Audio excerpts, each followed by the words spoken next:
dari Asipol dan Kaprodi S1 Ilmu Politik FISIP Universitas Wijaya Kusuma Surabaya. Kami ucapkan selamat pagi dan selamat bergabung juga yang terhormat Dekan FISIP UIN Kota Palembang Bapak Profesor Dr. Haji Izzuddin MA, yang kami hormati Wakil Dekan 1 FISIP Bapak Dr. Rizal MSI, Wakil Dekan 2 Bapak Ainur Rofiq MSI, dan Wakil Dekan 3 Bapak Dr. Kun Budian PMSI. Dan juga kami hormati Kaprodi Ilmu Politik Ibu Dr. Eki Yusnita MHI dan Kaprodi Ilmu Komunikasi Ibu Reza Aprianti MA, dan beserta Bapak Ibu hadirin seluruh peserta baik dosen maupun pegawai dari Fakultas Ilmu Sosial dan Ilmu Politik UIN Palembang. Alhamdulillahirobbilalamin, bersyukur bangga kita panjatkan kehadirat Allah Subhanahu wa Ta'ala yang telah memberikan kita nikmat sehat dan sempat sehingga kita bisa berkumpul bersama di ruang yang insya Allah berbarokah ini.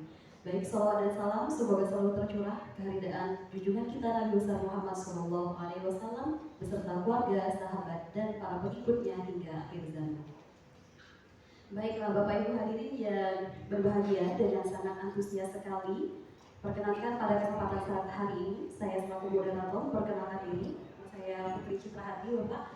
Saya dosen ilmu komunikasi akan memandu acara ini hingga akhir nanti. Baik, sebelum dimulai acara, terlebih dahulu saya akan membacakan CV narasumber dari narasumber yang pertama. Yang pertama ada Bapak Sri Hasaryo SOS PhD, kelahiran Surakarta 17 Februari 1971. Saat ini menjabat sebagai Kepala Program Studi Ilmu Komunikasi di FISIP Universitas 11 Maret Surakarta. Alamat kantor Jalan Sutami 36A Surakarta. Kemudian riwayat pendidikan, beliau sarjana ilmu komunikasi (ESOS) dan jurusan ilmu komunikasi juga di FISIP Universitas 11 Maret Indonesia, dan doktornya Doctor of Philosophy atau PhD Journalism Education di University of Newcastle Australia. Saat ini pengalaman organisasi sebagai ketua departemen kurikulum ya di Aspicom Pusat dan sebagai Kaprodi S1 di Universitas 11 Maret Surakarta. Baik, tak perlu berlama-lama, Bapak, langsung saja sebelum kita mulai terlebih dahulu, biasalah Pak, orang Palembang ada pasif lagi Pak. Jalan-jalan ke Ampera, jangan lupa berfoto di pinggiran Sungai Musi. Siapa lagi pelopor kampus Merdeka kalau bukan FISIP UIN Raden Patah yang paling berjasa. Baik, langsung saja memberikan waktu kepada Bapak narasumber. Tidak sempat, silakan Bapak. Baik, terima kasih Putri Ibu. Bapak Ibu yang saya hormati, Pak Dekan, Bapak Dekan, Kaprodi, teman-teman dosen maupun teknik di Kaprodi, sesama narasumber. Kita guru aja mengganggu ya. Ya, selamat pagi, assalamualaikum warahmatullahi wabarakatuh. Pertama-tama saya mohon konfirmasi, saya diberi waktu berapa lama berbicara. Karena saya sudah bicara seharian, bicara agak singkat. Oke, siap.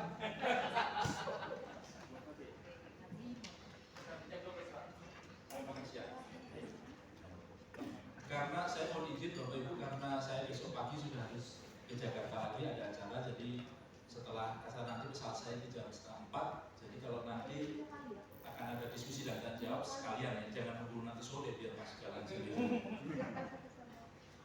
Baik, Bapak Ibu yang saya hormati, pagi ini mungkin lebih banyak sharing ya. Kalau tadi Pak Dekan kemudian Pak Walek 1 sudah menjelaskan bahwa rangkaiannya sudah sangat terstruktur di UIN Raden Patah terkait dengan kampus Merdeka. Sudah ada seminar, sudah ada FGD, dan kemudian sekarang ada workshop. Jadi untuk hal-hal yang terkait dengan pemahaman bagian-bagian awal slide saya itu tidak penting, karena saya pikir itu pasti sudah dibahas pada waktu seminar dan pada waktu FGD. Saya akan hanya lebih kepada implementasi, sharing pengalaman kami di UNS, bagaimana kami memahami program ini dan kemudian bagaimana kami mengimplementasikannya. Dan mungkin dari sana juga beberapa problematika yang kami hadapi, karena nanti Mas Galan juga akan cerita juga ya problematika ketika ini diimplementasikan di lapangan. Kami sudah trial and error kan, berarti setengah tahun, satu semester di tahun 2020, kemudian ini satu semester juga di tahun 2021. Banyak ada sukanya, banyak dukanya. Tapi karena itu program pemerintah. Catatan pertama saya itu kadang-kadang gini, uang merdeka belajar kok ditarget, ya nggak jadi merdeka dong. Kalau merdeka itu nggak ada target, terserah suka-suka lah kok ditarget berapa jumlah, wah nggak jadi merdeka, malah berjajar. Nggak direkam kan? Kalau direkam saya nggak bisa jadi kawan. Baik, jadi itu. Baik, yang pertama terkait yang mungkin saya perlu menyampaikan kepada Bapak Ibu, pada kita semua bahwa beberapa kali Dikti itu mengingatkan bahwa pendekatan yang harus dilakukan di dalam kurikulum kita itu adalah pendekatan yang berbasis capaian pembelajaran. Sesuatu sebenarnya sudah kita bicara sejak lama. Hanya sekarang diintroduksi istilah baru lagi. Orang Indonesia itu sukanya adalah barang lama tapi dikasih label baru. Sekarang istilah sekarang kan OBE ya, bukan OBE ya, tapi OBE, Outcome Based Education. Outcome Based Education itu artinya pendidikan pembelajaran berbasis kepada apa yang dicapai, capaian pembelajaran. Nah, OBE ini ada dua hal yang utama. Yang pertama dari sisi kurikulum itu harus orientasinya kepada capaian pembelajaran. Artinya prodi harus berpikir nanti mau menghasilkan orang macam apa baru menentukan menunya apa. Kalau dulu kan kita pokoknya dikasih aja nanti kamu jadi apapun terserah tuh, nasib gitu ya. Tetapi sekarang tidak.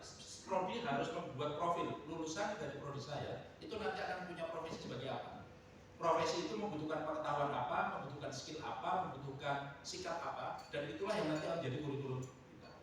Jadi bisa jadi Bapak Ibu sama-sama prodinya S1 ilmu komunikasi. Kurikulum Bapak Ibu dan kurikulum di tempat kami itu berbeda. Kenapa? Karena profil lulusannya bisa jadi berbeda. Sebagai contoh di UNS itu kami ada 6 profil lulusan yang ingin kami hasilkan.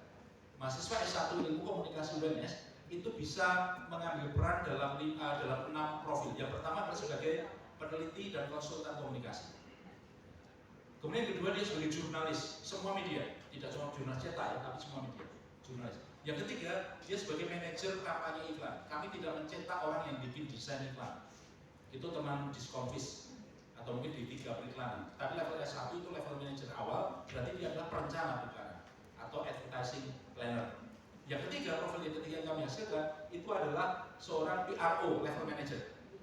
Bukan orang yang bikin clipping atau jadi MC atau motret dokumentasi acara, tetapi dia perencana, PR. Levelnya adalah itu. Kemudian yang kelima, broadcaster televisi, bukan kameramen, tetapi dia menguasai semua program. Targetnya adalah minimal profesinya, kalau nggak produser, ya pengarah acara, ngerti semua. Kalau kameramen, D3 boleh lah. Soundman atau soundwoman D3, tapi level S1 tidak. Yang terakhir adalah broadcaster radio. Dia menguasai pengelolaan sebuah stasiun radio. Itu adalah profil lulusan yang kami ingin hasilkan. Berdasarkan profil lulusan tersebut, kemudian kami merunut ke belakang, lalu mata kuliah apa yang dibutuhkan, skill apa yang dibutuhkan, pengetahuan apa yang dibutuhkan. Jadi bisa jadi sama-sama 140 SKS, mata kuliah akan berbeda. Prodi Bapak Ibu dengan tempat saya, karena profil yang dihasilkan berbeda. 2 minggu yang lalu saya ketemu diskusi dengan teman-teman di UIN Wali Songo Semarang. Mereka akan membuat prodi baru. Ya, prodinya itu adalah jurnalisme Islam atau jurnalistik Islam. Jadi itu nanti kan spesifik sekali, sangat beda jauh dengan ilmu komunikasi karena dia sudah ngambil salah satu bagian dari profesi ilmu komunikasi Islam. Beda dengan jurnalis yang tidak Islami gitu ya. Profesinya nanti apa? Jurnalis yang bisa menerapkan nilai-nilai keislaman di dalam profesinya. Dari sisi cara mencari berita, dari sisi menulis berita, sampai cara publikasi. Nggak mungkin mereka bikin hoax. Nggak mungkin mereka memasuk informan. Kan gitu ya, ada beberapa prinsip-prinsip keimanan yang kemudian akan diterapkan.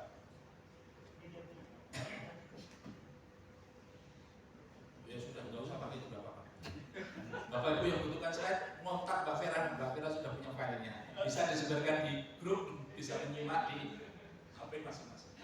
Baik, nah yang kedua dari OBI ini, tekanan yang kedua dari OBI ini tidak cuma kurikulum yang tadi dicapai pembelajaran, tetapi pada proses pembelajaran. Proses pembelajaran kurikulum yang bersifat OBI itu adalah proses pembelajaran yang student centered, mahasiswa menjadi pusat. Karena itu di IKU-nya Dikti, saya tidak tahu sekarang kalau UIN itu ikut IKU-nya Dikti atau tidak ya. Karena kan di bawah 2 kementerian ya, ataukah tetap 8 IKU itu ya, 8 IKU yang dituntut. Kalau kami itu dituntut 8 IKU, salah satunya adalah IKU di mana mahasiswa harus mengikuti proses pembelajaran sifatnya kolaboratif, kooperatif, case based learning, teamwork. Seperti itu. Jadi tidak boleh kurikulum yang baru itu isinya hanya betul-betul delivery materi tatap muka, tidak bisa. Tetap di sana harus ada proses. Karena itu terjemahan yang menurut Mas Menteri paling bagus adalah dengan MBKM. Karena proses MBKM itu mahasiswa yang ngambil di sana, dia akan mengikuti proses pembelajaran yang itu out of the box ya, di luar proses tatap muka yang biasa kita lakukan. Dua kuncinya OBE. Satu, kurikulum berbasis capaian pembelajaran. Yang kedua, student center di metode pembelajarannya. Kalau CP itu lebih kepada materi ajar dan kemudian nanti proses penelitian dan sebagainya. Kalau student center itu pada metode pembelajaran. Baik, next slide. Saya tidak usah cerita ini, Bapak Ibu pas minat pasti sudah membuka yang file ini, mulai dari UU tentang sistem pendidikan nasional sampai yang terakhir tahun 2020 Mas Menteri yang baru saja dilantik itu mengubah standar nasional pendidikan tinggi, SNDP-nya diubah. Ditambahkan ada pasal yang menyebutkan mahasiswa berhak untuk mengikuti proses pembelajaran di luar kampus maksimal atau di luar prodinya maksimal 3 semester. Ya. Yang dihitung kalau dalam IKU itu yang dihitung adalah 1 semester aja. Padahal harusnya kan 3 ya. 1 semester itu ngambil mata kuliah di luar prodi tapi di dalam perguruan tinggi. 1 semester, yang 2 semester yang lain adalah di luar prodi. Bisa memilih dari 8 macam kegiatan di luar kampus. Jadi Bapak Ibu ini yang akan jadi fokus bagaimana implementasi Merdeka Belajar Kampus Merdeka ini di tempat kami dan mungkin nanti akan bisa siapa tahu memberikan inspirasi karena modelnya itu macam-macam. Satu, ketika ini diluncurkan, Dikti itu belum punya contoh cara melakukannya bagaimana. Hanya buku panduan yang tipis itu dan semua orang menebak-nebak. Karena Dikti itu pintar, gitu ya. Daripada ditanya ini caranya bagaimana mereka bisa jawab, mereka kasih hibah MBKM itu yang tahun lalu 50 juta sekarang jadi 60 juta itu. Itu saya curiga Dikti itu sedang belanja ide sebenarnya. Mereka nggak punya ide, sebar aja duit. Prodi yang menang dia kan punya ide ya harus membuat itu. Itu dikumpulin, dipilih mana yang paling baik, yang nanti akan dijadikan best practice untuk contoh. Kayaknya itu tahun kedua sudah lebih baik. Saya curiganya begitu. Terus terang kami belum pernah dapat hibah itu. Yang dapat itu prodi lain. Dapat prodi lain. Tetapi kemana-mana kami diminta sharing soal hibah itu, jadi pernah masuk akal gitu ya. Biarin aja, salahnya pasar kok mau undang saya. Berarti terpengaruh pencitraannya. Pak Yen itu berarti tertipu. Sumbernya dengan tidak kompak. Baik, ya. Nah kemudian di slide keempat tidak perlu, tapi yang kemudian slide kelima. Next, berarti 2 kali. Ya, pasal 18 ini tambahan. Semua yang ada di standar nasional pendidikan tinggi yang lama itu sama, kecuali ada tambahan di pasal ini. Pasal ini menyebutkan bahwa seluruh proses pembelajaran itu dilakukan di prodi dan itu atau Bapak Ibu ya. Jadi Merdeka Belajar itu sebenarnya adalah pilihan tidak wajib. Karena itu katanya adalah atau tidak dan. Jadi mahasiswa itu boleh mengikuti kurikulum reguler kita yang paket biasa itu atau dia ikut MBKM. Itu adalah hak. Memenuhi proses pembelajaran di dalam prodi untuk mengikuti dan di luar prodi ada 4 bentuk pembelajaran di luar prodi, ada macam-macam. Baik, nah kemudian next.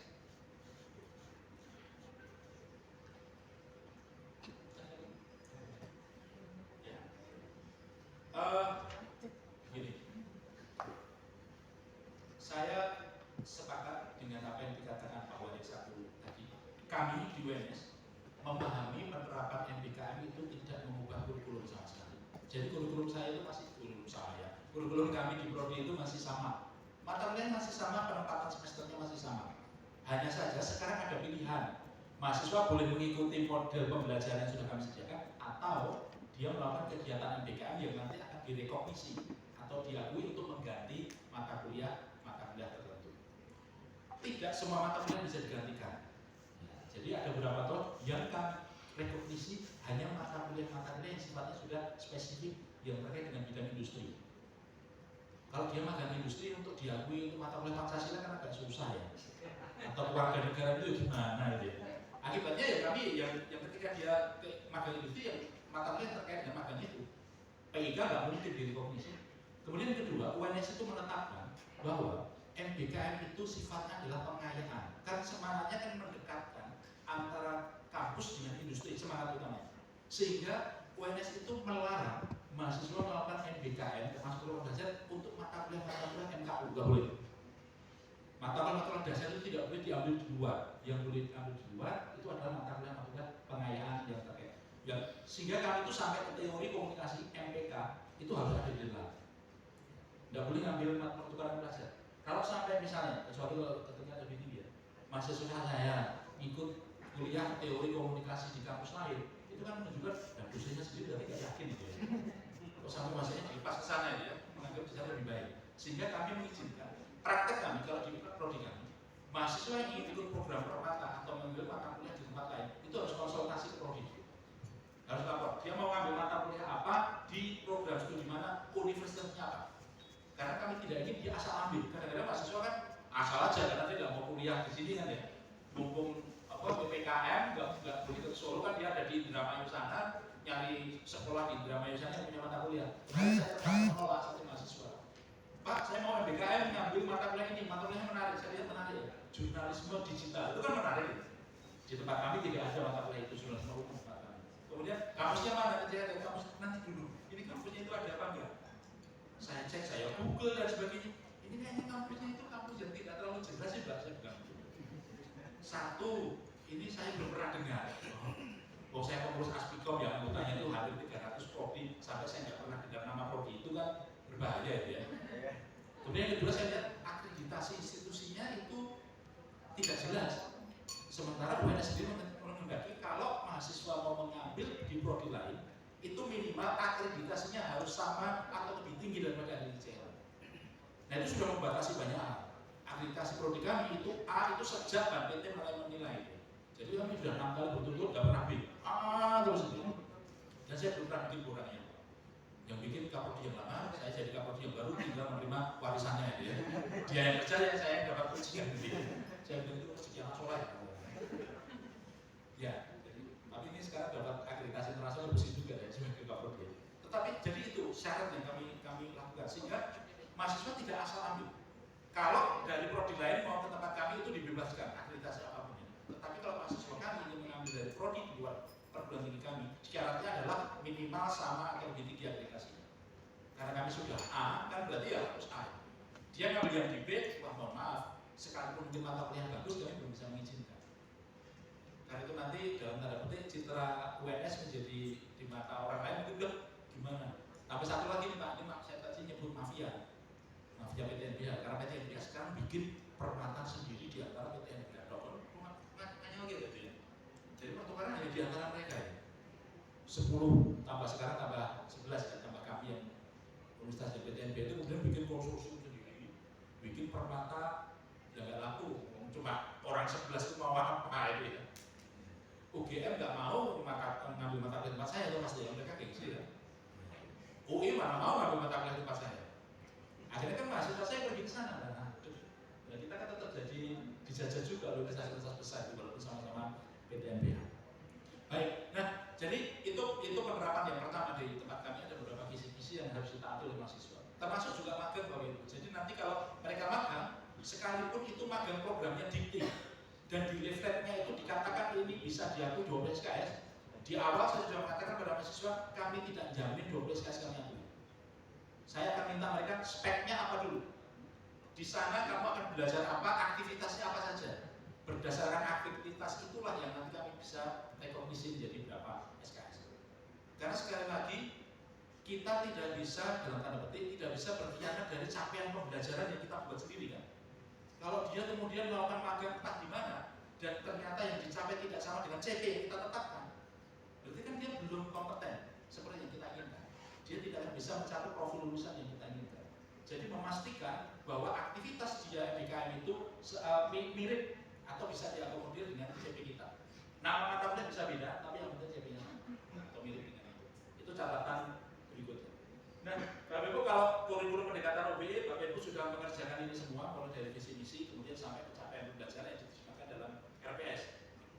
Biasanya dokumen kurikulum yang lengkap itu kan sampai level LPP RPS ya. Kalau di tempat kami pengalaman yang biasanya ngumpulin RPS itu yang paling susah. Karena kan tergantung dosennya masing-masing gitu ya. Nah, dosen yang sudah mengerjakan sesuai standar, ada yang asal bikin aja gitu, karena sudah ada skemanya. Sehingga terpaksa kadang-kadang tim pembuat dokumen kurikulum itu terpaksa harus sedikit menekan. Kalau memang tidak bisa mengumpulkan RPS, ya kami buatkan RPS, ya kami buatkan aja daripada tidak selesai. Jadi kadang-kadang ada dosen yang cukup senior itu sudah tidak mungkin secara kapasitas, wah ini kolomnya terlalu banyak, detail tabel-tabel itu kan ya. Akhirnya kami kirim aja tim kami ketemu dosen yang bersangkutan, diwawancari aja lah, suruh cerita dia prosesnya seperti apa, suruh cerita selama ini kuliahnya bagaimana, buku apa yang dipakai, sudah selesai, habis itu bikinkan RPS. Soalnya kalau nunggu beliau nggak bakalan selesai. Itu salah satu cara yang semoga di sini tidak terjadi. Kan dosennya masih muda. Semoga aman ya. Tempat kami ada beberapa dosen senior yang terpaksa kami fasilitasi dengan Pak cerita aja lah cara kerjanya bagaimana, kita yang bikin RPS daripada tidak selesai. Soalnya kalau nunggu, pada itu tapi dia tetap harus tanda tangan dong di RPS. Di RPS kan harus tanda tangan oleh dosen juga. Kemudian catatan lagi, kemarin saya mendengar informasi bahwa satu angkatan itu dibagi 3 kelas ya Pak ya, prodi ilmu komunikasi. 3 kelas yang paralel tadi ya, ABC, tempat kami AB. Di tempat kami ada beberapa masalah, kadang-kadang antara kelas kadang itu beda RPS-nya. Artinya kan nggak boleh ya, RPS kok bisa beda. RPS-nya beda, sehingga itu harus diseragamkan. Sehingga sekarang yang nyusun RPS itu tidak boleh hanya satu, tapi semua mengampu 2 kelas paralel. Kalau itu berarti 3 kelas paralel. Kemudian yang kedua, minimal standar isinya harus sama. Ya, karena kemarin kan ada yang mahasiswa kan saling tanya antar kelas toh. Ya, kelas A ditanya, kamu dapat ini apa enggak? Loh, tempatku kok enggak diberi? Ya kayak gitu, dan itu ujianku kayak apa? Kan pasti tanya. Loh kok ujiannya di sana lebih mudah daripada di tempat saya, padahal nilainya sama. Itu hal-hal yang perlu diperhatikan oleh tim kurikulum, dan sebenarnya tim jamu ya. Tim jamu itu memastikan bahwa setiap kelas paralel itu RPS-nya sama, materinya minimal sama, ujiannya harusnya sama. Saya lupa ini di mana ya. Pernah ada yang sharing bahwa akhirnya kami disilang Pak, salah satu prodi UNS. Dosen kelas A bikin soal untuk kelas B. Demikian juga dosen kelas B bikin soal untuk kelas A. Sehingga untuk memastikan nanti sama sulitnya dan sama muatannya. Soalnya kalau tidak nanti bisa jadi yang sini gampang banget, dan sini susah banget. Itu pernah terjadi di tempat kami. Ada satu kelas itu yang dosennya itu memang nilainya murah meriah itu ya, sangat murah itu ya. Jadi mahasiswa suka sekali itu mendapat dosen itu. Kadang-kadang ada mahasiswa sengaja nunggu, nggak mau ngambil tahun ini, karena gilirannya dosen itu baru kelas ini, dia akan ngambil tahun depan ketika dia masuk kelas. Karena untuk mencari kesempatan ketemu dengan dosen tersebut. Sekarang itu sudah tidak terjadi karena ada standarisasi. Jadi gugus kendali mutu level prodi memang kemudian harus bekerja keras memastikan, terutama evaluasinya harus sama. RPS-nya sama, materinya sama, evaluasinya harus sama. Jangan sampai soalnya beda di antara 2 kelas paralel tersebut. Baik, next. Ini dokumen kurikulum yang sudah saya singgung tadi, dimulai dari visi misi, profil lulusan, prodi ilmu komunikasi UIN Raden Fatah, profil lulusannya ada berapa? Ada berapa profil yang dihasilkan? Pertanyaannya nanti. Buka prodi yang hafal ya.